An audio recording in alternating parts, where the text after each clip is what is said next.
I ruined a man's life. I didn't use a weapon, I didn't hire a lawyer, I didn't even leave my couch. I literally just hit send on a single screenshot, and with that one tap of my thumb, I watched his entire future. The wedding, the fiancé, the perfect little reputation he'd spent years building, just disintegrate. Welcome back to the channel. If you're new here, we deal in a very specific kind of currency. Absolute, unapologetic karma. So go ahead and hit that subscribe button, because today, we're talking about what happens when the weakest person in the room decides they're done playing the victim. But look, to really understand why I did it, and why I didn't feel a single ounce of guilt while doing it, we have to rewind. We have to go back 5 years, because revenge isn't something you just wake up and decide to do. Real revenge is a slow burn. It marinates in the dark. 5 years ago, my life looked entirely different. I was 23, and I was working as an assistant manager at this massive home improvement warehouse. You know the kind. The ones with the soaring, corrugated metal ceilings, concrete floors that absolutely destroy your knees, and that permanent, inescapable smell of cheap pine lumber, chemical fertilizer, and dust. It was a grind. I was pulling 50-hour weeks, wearing that hideous orange vest, surviving on break room coffee that tasted like burnt battery acid, and trying to save up enough money to finally get a decent place with my boyfriend. Let's talk about him for a second. We'll call him Mark. Mark and I had been together for 5 years at that point, high school sweethearts. He was the guy everyone loved. The guy who remembered your mom's birthday, the guy who always brought the right beer to the barbecue, the guy who just coasted on charm. And I loved him. I really did. I thought we were building a life together. I thought we were a team. Then came the Tuesday that split my life into two completely different timelines, the before and the after. It was mid-November. The store was an absolute nightmare because everyone was panic buying for winter renovations. We were chronically understaffed. One of the guys in the warehouse called out sick, the morning shift left a mess, and there was this massive pallet of ceramic floor tiles right in the middle of aisle 14, blocking the forklift path. My general manager was breathing down my neck. I didn't think twice. I'm a hard worker. I've always been the person who just rolls up her sleeves and gets it done. So I walked over to the pallet. I didn't grab a spotter. I just planted my work boots against the concrete, gripped the heavy wooden edge of the pallet, braced my core, and pulled. You know how in movies when someone gets hurt, there's this dramatic gasp or a scream? Yeah, it's not like that in real life. In real life, it's just a sound. Pop. It sounded like a thick, dry tree branch snapping perfectly in half, echoing right at the base of my spine. I didn't feel pain immediately. What I felt was absence. It was like someone had unplugged the power cord to the lower half of my body, and then about 2 seconds later, the electricity came back on. But it wasn't power, it was fire. An explosion of pure white-hot agony tore through my lower back. It was so intense it actually blinded me for a second. I remember my vision blacking out, my knees just completely giving way, and the sudden jarring impact of my face hitting that cold, dusty concrete floor. I couldn't breathe. My lungs locked up. I tried to move my legs, but they wouldn't respond.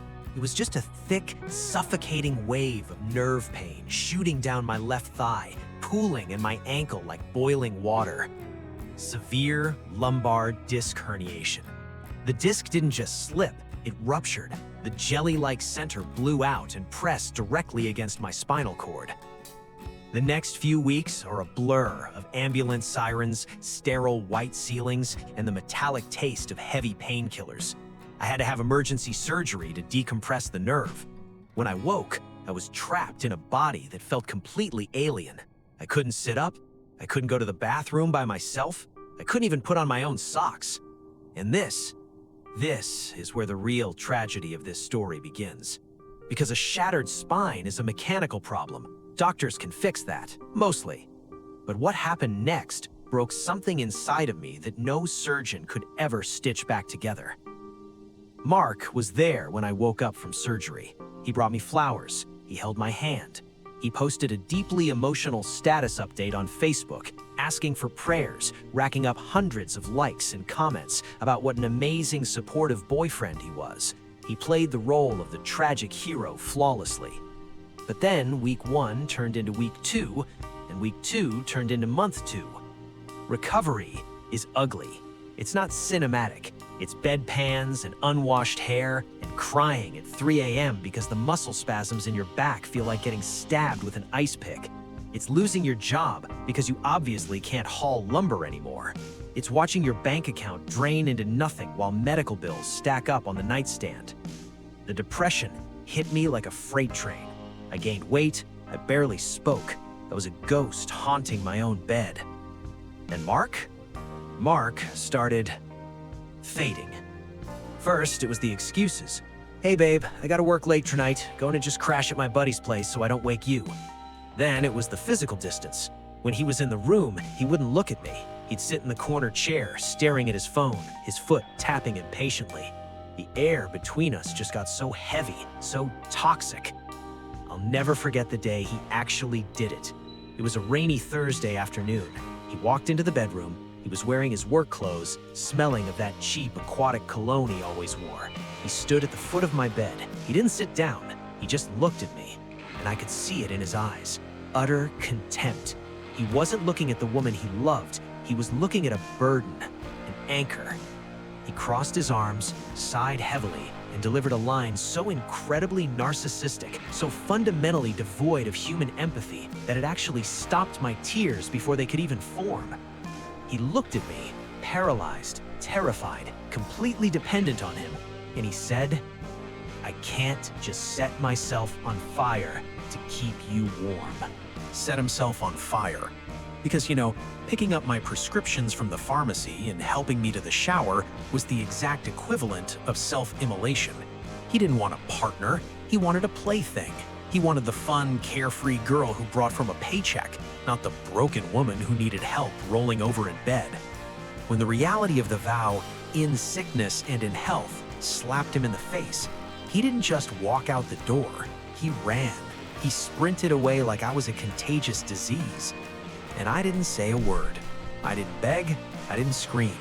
I just stared at the ceiling, listened to the front door click shut, and realized that I was completely, utterly alone. But here's the thing about hitting rock bottom. Once you're down there in the pitch black with absolutely nothing left to lose, you realize that the only way left to go is up. And you realize that you are the only one who can pull yourself out. So, I packed up my pride, I moved back into my mother's tiny spare bedroom at 24 years old, and I started the agonizing, humiliating, brutal process of rebuilding my entire existence from scratch. I spent hours in physical therapy, sweating and crying, just trying to stand up straight. I retrained my brain. I enrolled in online classes while lying flat on my back with a heating pad. I learned graphic design. I started freelancing. I ground my teeth in the dark night after night, swallowing the physical pain and the emotional betrayal, turning it into fuel. It took me 4 years, 4 long, quiet years to claw my way back to the surface. I lost the weight, I got a high-paying remote job, and last year I signed the closing papers on my very own 2-bedroom condo. My sanctuary, my empire, built entirely from the ashes he left behind. I was happy. I was independent. I had completely purged him from my system. Until 5 years later, a random Tuesday afternoon. I was making coffee in my kitchen, looking out the window at the city. My phone vibrated on the marble counter. Buzz. I glanced down. It was an unsaved number, but my stomach dropped. Because intuition is a funny thing. Your nervous system remembers the predators it survived. I opened the text. "Hey, it's Mark. I know it's been a long time. Do you ever still think about us?" Do you ever still think about us? I just stared at those words glowing on my screen. I didn't feel angry at first. I didn't feel sad either. Honestly, I felt a profound sense of secondhand embarrassment. Let's pause right here and talk about the psychology of a narcissist. If you've never had the absolute displeasure of untangling your life from one, you might think they operate like normal people. You might think they feel remorse or shame, or that they reflect on their past mistakes. They don't. To a guy like Mark, people aren't human beings with complex emotions and nervous systems. We are appliances. We are vending machines. You put in a little bit of fake charm and out comes validation, attention, and ego boosts. And when the vending machine breaks down, say, for example, when its spine snaps in half and it requires actual human empathy, the narcissist doesn't try to fix it. They just kick it a few times, get frustrated, and walk away to find a new machine. But years later, when they're wandering around the neighborhood and they feel a little thirsty, they'll walk right back to that old machine, jiggle the handle, and see if it'll still dispense a free soda. That's exactly what this text was. It wasn't an apology, it was a perimeter check. He was jiggling the handle to see if the door was unlocked. Now, I didn't reply, not immediately, because when a predator steps back into your territory, you don't jump up and wave your arms. You hold your breath. You stay perfectly still in the tall grass, and you watch. I took my phone, walked over to my living room couch, and opened my laptop. The hum of the MacBook fan sounded incredibly loud in my quiet apartment. I cracked my knuckles, opened a fresh browser tab, and went to work. People think you need to be some kind of elite hacker to ruin someone's life. You really don't. You just need patience and internet connection and the knowledge that toxic men are almost universally sloppy. It took me exactly 11 minutes. 11 minutes to completely unravel the lie he was currently living. He hadn't blocked me on everything, which was his first mistake. Arrogance usually is. I started with a mutual friend's Facebook page, a guy we used to grab beers with back in the day. I scrolled through his recent tags, nothing. Then I checked his wife's page. Bingo, a group photo from a barbecue 3 weeks ago. Mark was in the background, holding a red Solo cup, looking a little older, a little heavier, but with the exact same smug grin. And standing right next to him, with his arm draped casually around her waist, was a petite brunette. I zoomed in. There was a ring on her left hand, a very large, very expensive-looking halo diamond. I switched tabs. I typed her first name, Mark's last name, and our city into Google. The fourth link down was a wedding website on The Knot. I clicked it, and there it was. High-resolution engagement photos in a sunlit botanical garden. They were laughing, staring lovingly into each other's eyes. Underneath the photos, a countdown clock was ticking away the seconds. Mark and Emily are tying the knot. 88 days left. I just sat back in my chair and let out a laugh that honestly kind of scared me. It was so cold. 88 days. He was getting married in 3 months. They had a registry at Crate and Barrel. They were asking for a $400 stand mixer and matching Egyptian cotton towels. And while Emily was probably stressing out over seating charts and floral arrangements, her future husband was hiding in a bathroom somewhere, texting his disabled ex-girlfriend, trying to see if she was desperate enough to give him a final pre-wedding ego trip. He wasn't reaching out because he missed me. He was reaching out because the walls of commitment were closing in on him, and he was terrified. He wanted a distraction, a secret thrill to prove to himself he still had the juice. And in his deeply diseased mind, he figured the paralyzed girl he abandoned half a decade ago would just be so grateful for his attention that she'd keep her mouth shut. I looked at Emily's picture. She had really kind eyes. She looked like the kind of girl who rescues stray dogs and remembers her coworkers' work anniversaries.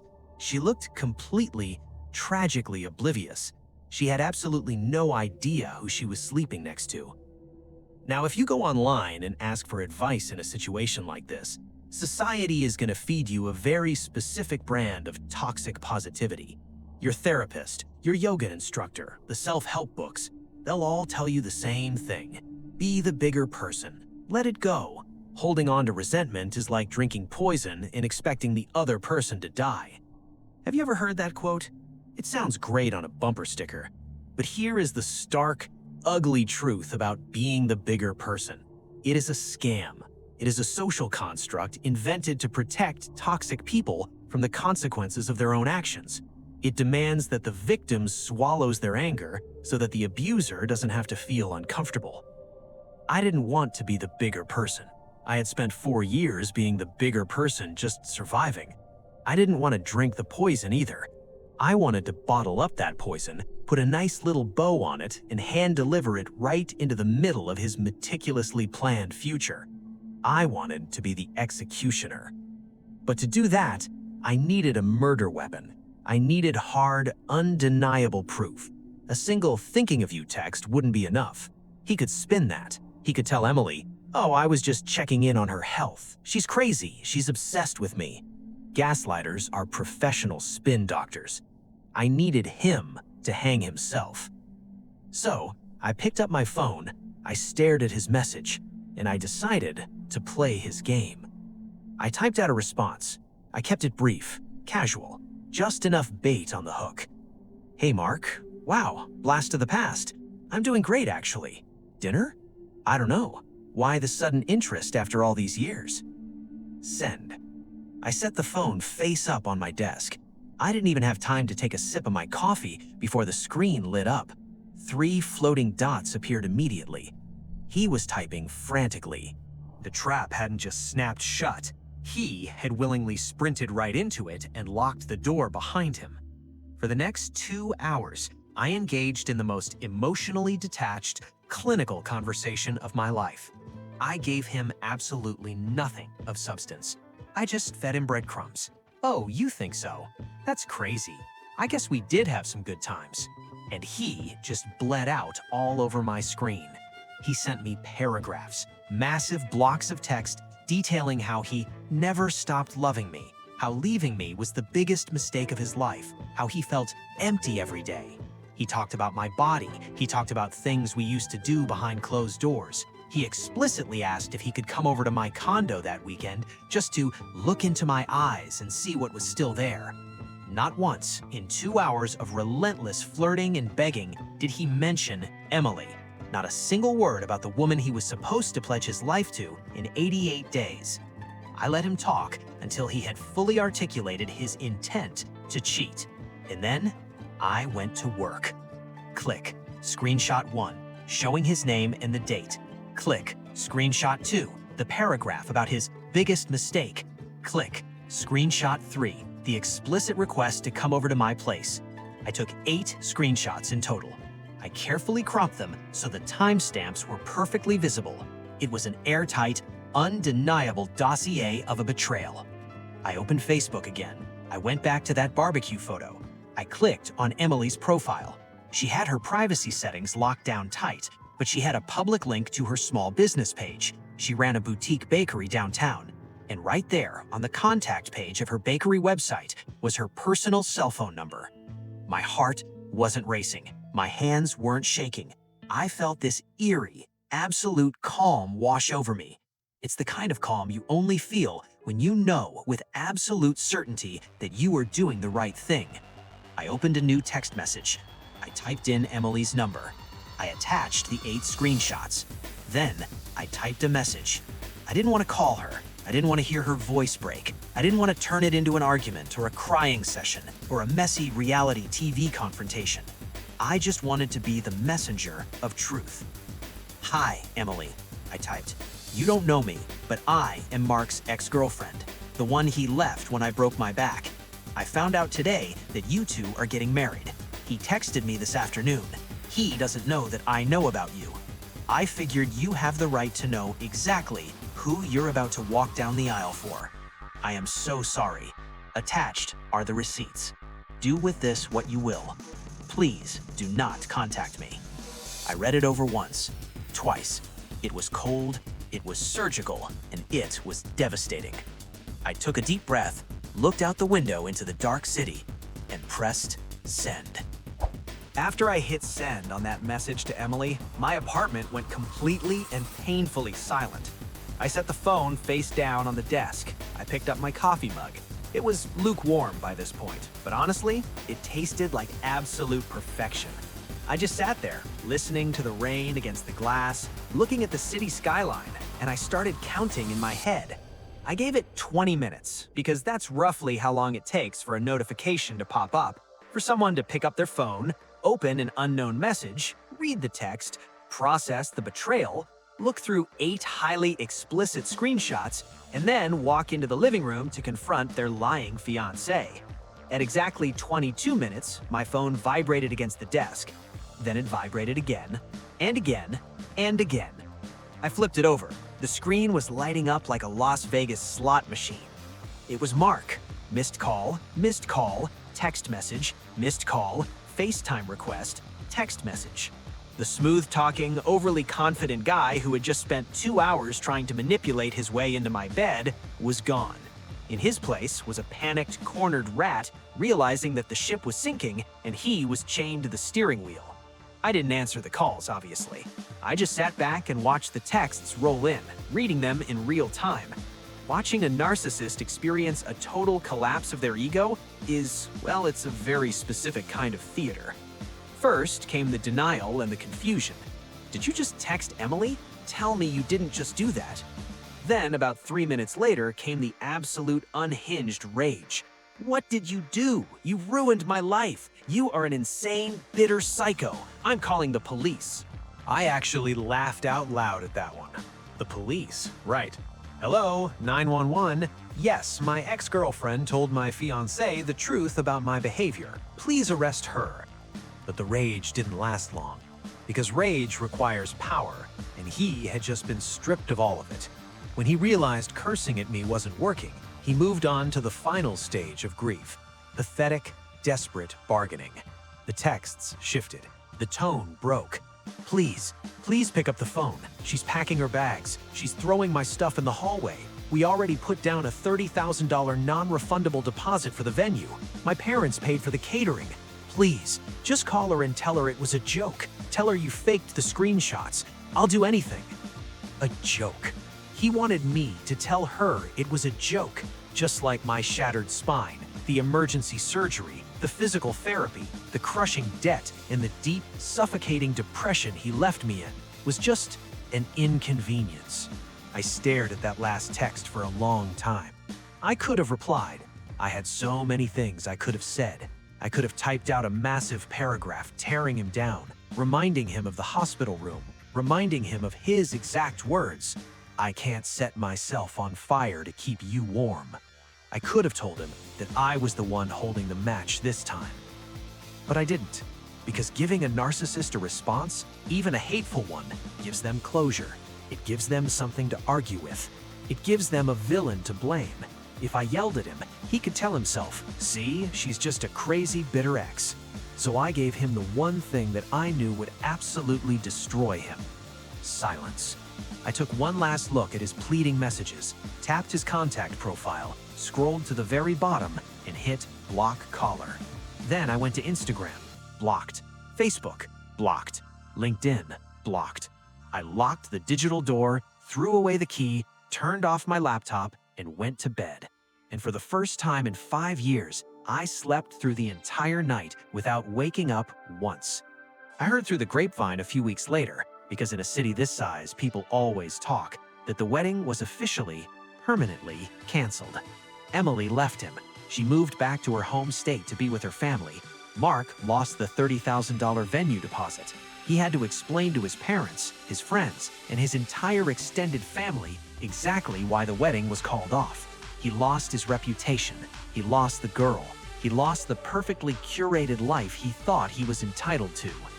You know, there are a lot of people in the comments of these kinds of stories who will say I went too far. They'll play the morality card. They'll say, you should have just ignored him and lived your best life. Success is the best revenge. They'll quote that same tired proverb again. Holding on to anger is like drinking poison and expecting the other person to die. Well, I'm here to tell you that whoever wrote that quote probably never had to drag their paralyzed body into a wheelchair while the person they loved packed their bags and walked out the door. Sometimes you don't drink the poison. Sometimes you meticulously collect it. You put it in a glass, you walk right up to their perfectly set dining table, you pour it directly into their meticulously planned future, and you watch the whole thing burn down to the foundation. I don't regret a single thing. My spine still aches when the weather gets cold. I still have to do my physical therapy exercises every single morning. But my conscience is completely clear. All right, guys, that's the story for today. If you made it this far, you know what to do. Hit that subscribe button, turn on notifications, and drop down into the comments. Let's start a debate. Did I go too far? Should I have warned Emily differently? Or did Mark get exactly what he paid for? Let me know your thoughts. Until next time, stay safe, trust your gut, and always, always keep the receipts.